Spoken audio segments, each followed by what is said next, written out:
जय माता जी बच्चों। तो बच्चों सबसे पहले हम लोग हाथ जोड़कर श्लोक बोलेंगे। या देवी सर्वभूतेषु शक्ति रूपेण संस्थिता नमस्तस्यै नमस्तस्यै नमस्तस्यै नमो नमः। तो बच्चों आज का जो टॉपिक है वह है संवाद लेखन, डायलॉग राइटिंग। तो बच्चों ये डायलॉग राइटिंग आप पहले भी कर चुके हो, संवाद लेखन। तो हम एक बार इसको फिर से एक्सप्लेन कर देते हैं कि किस तरीके से इसको हम करते हैं। तो ये आपके व्याकरण पाठ से ही पाठ नंबर 25 से लिया गया है। तो संवाद का अर्थ क्या होता है? संवाद का अर्थ होता है बातचीत करना, वार्तालाप करना। तो जिसको हम संवाद लेखन कहते हैं, और उस वार्तालाप को हम लिखते हैं तो उसको हम लेखन कहते हैं। तो संवाद यानी कि बात करना, और लेखन यानी कि उस बात को लिखना, तो उसको हम संवाद लेखन कहते हैं। तो बच्चों ये संवाद लेखन क्या है, किस तरीके से हमें ये संवाद लेखन करना चाहिए? संवाद लिखते समय कुछ बातों का विशेष ध्यान रखना चाहिए। जैसे संवाद की भाषा, जो उसकी भाषा है वो सरल होनी चाहिए, सहज होनी चाहिए, यानी कि समझ में आनी चाहिए और स्पष्ट होनी चाहिए। भाषा विषय तथा पात्रों के अनुकूल होनी चाहिए। जो लोग बात कर रहे हैं उन्हीं के आधार पर ही वो भाषा होनी चाहिए। वाक्य छोटे छोटे तथा व्यवहारिक होने चाहिए। वाक्य ज़्यादा बड़े नहीं होने चाहिए और व्यवहारिक होने चाहिए। व्यवहारिक मतलब जिस तरीके से हम बातें करते हैं एक दूसरे से, उसी तरीके से उसमें भाषा का यूज़ करना चाहिए। संवाद में स्थिति के अनुसार भाव तथा व्यवहारिक शब्दों का प्रयोग करना चाहिए। तो संवाद में आप जो कंडीशन आपको दे रखी है, जो टॉपिक आपको दे रखा है, उसी के अनुसार ही आपको संवाद लेखन लिखना होता है। और शब्दों और उन्हीं से रिलेटेड शब्दों का आपको प्रयोग करना होता है। ऐसा नहीं होता है कि आपको टॉपिक कुछ और दिया गया और आपने लिखा किसी और पे, तो ऐसा नहीं चलता है। तो आपको जो टॉपिक दिया जाता है, जो विषय दिया जाता है, तो उसी के अनुसार ही आपको उसके भाव को लिखना होता है। तो बच्चों ये आपकी व्याकरण की ही बुक में एक्सरसाइज जो है वो दी हुई है। जैसे परीक्षा कक्ष के बाहर दो सखियों के बीच संवाद। तो आप किस तरीके से उसको लिख सकते हो, तो वो आप देख सकते हो। जिसने लिख लिया हो कोई बात नहीं, और जिसने नहीं लिखा हो तो वो आप इस तरीके से देख सकते हैं कि कैसे हमें लिखना होता है। अब इसमें परीक्षा कक्ष क्या है? परीक्षा कक्ष है यहाँ पर एग्जामिनेशन हॉल। तो उसके बाहर दो सखियाँ यानी कि दो जो फ्रेंड्स हैं वो आपस में बात कर रही हैं। अब उन बातों को हमें क्या करना है? उन बातों को हमें लिखना है, बस सिंपल यही तरीका होता है।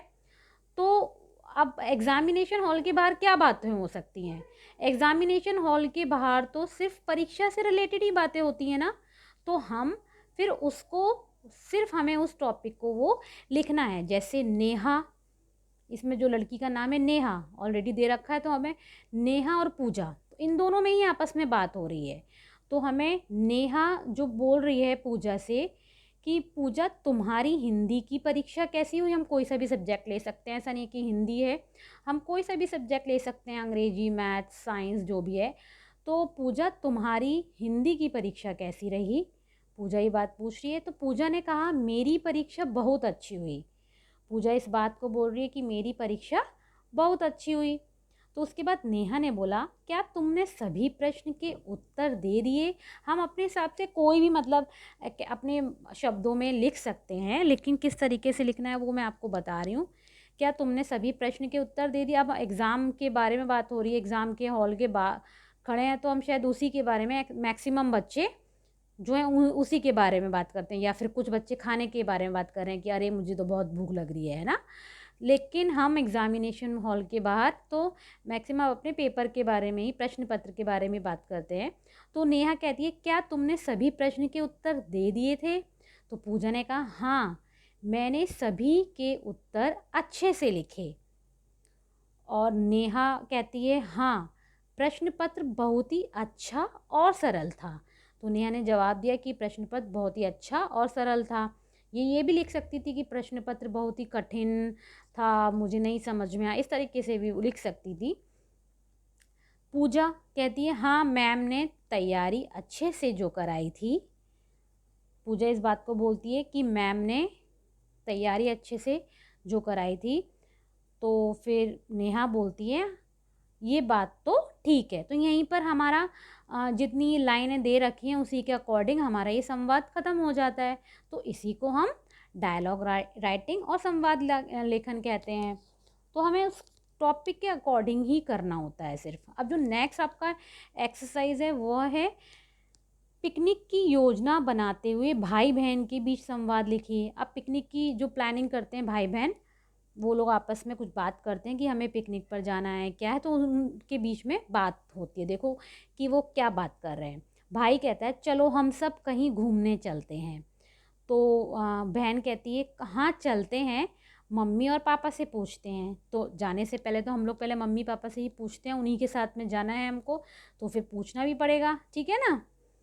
तो ये बात भाई कहता है कि ये बात तो ठीक है, मैं अपनी पढ़ाई ख़त्म कर लेता हूँ। तो ये तो आपको कहीं जाने से पहले अपनी पढ़ाई तो ख़त्म करनी पड़ेगी, क्योंकि पढ़ाई तो सबसे इम्पॉर्टेंट है। तो कहीं भी आप घूमने जाते हो तो सबसे पहले मम्मी बोलती है ना होमवर्क फिनिश करो। हाँ, तो आप लोग सबसे पहले अपना होमवर्क फिनिश करते हो, उसके बाद ही तो आप जाते हो बाहर घूमने। तो ये भी बोल रहा है कि भाई ये बात ठीक है, तो मैं अपनी पढ़ाई ख़त्म कर लेता हूँ। तो बहन कहती है हाँ मैं भी अपना गृह कार्य कर लेती हूँ, यानी कि मैं भी अपना होमवर्क कर लेती हूँ। तो भाई कहता है पिकनिक में जाने के लिए बहुत तैयारी करनी है। तो बहन कहती है क्या मैं अपनी सहेली को ले जा सकती हूँ। तो जो बहन है उसकी, वो उससे कहती है कि क्या मैं अपनी सहेली को ले जा सकती हूँ। तो आप ऐसा नहीं है कि जो इसमें लिखा हुआ है वैसा ही लिखना है, आप अपने मन से ही अपने शब्दों में भी कुछ लिख सकते हो। तो फिर भाई कहता है कि हाँ क्यों नहीं, मैं भी अपने मित्र को पूछ लेता हूँ। तो ये दोनों भाई बहन जो हैं आपस में ही बात कर रहे हैं और पिकनिक की जाने की प्लानिंग बना रहे हैं। तो हमें इसको ऐसा नहीं है कि बुक में जो लिखा है हमें वही उतारना है, ये सिर्फ आपको एक समझाने का तरीका है। आप अपने शब्दों में भी लिख सकते हो।